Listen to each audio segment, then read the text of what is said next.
Li navenda perwerdeya gel a stewrê qursa dirûn û nexşan hat vekirin, kursiyer hem hînî makîneyên dirûnê dibin, hem jî hûrgiliyên dirûn û nexşandinê hîn dibin. Qurs wê 3 mehan dewam bike.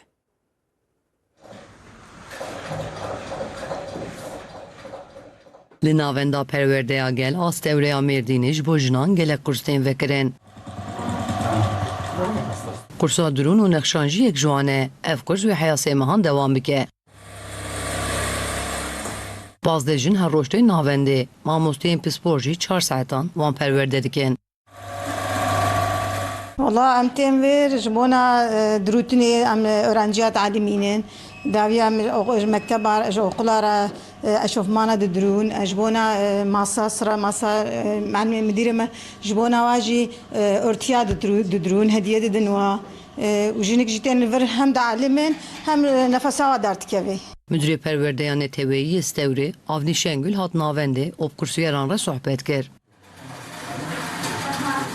Halk Eğitim Merkezi bünyesinde em li navenda perwerdehiya gel kursên wisa vedikin. Em dixwazin mîrata me windan nebe. Nifşên me yên nû jî dirûn û nexşandinê hîn bibin. Bila ew jî kar hîn bibin.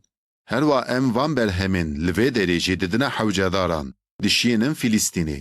Kursiyer hem makîneyan hem jî hûrgiliyên nexş û dirûnê hîn dibin. Em hatine kursa dirûnê, em ji bo okula örtüya çêdikin, atqiya çêdikin, em elmîn. خال فر علماندن و زحف باشه سنات لما ام بعلمن و قال هر كس قاره هوره بعلمه. Berhemên ku hatine çêkirin hem didin hewcedaran hem jî dişînin Filîstînê.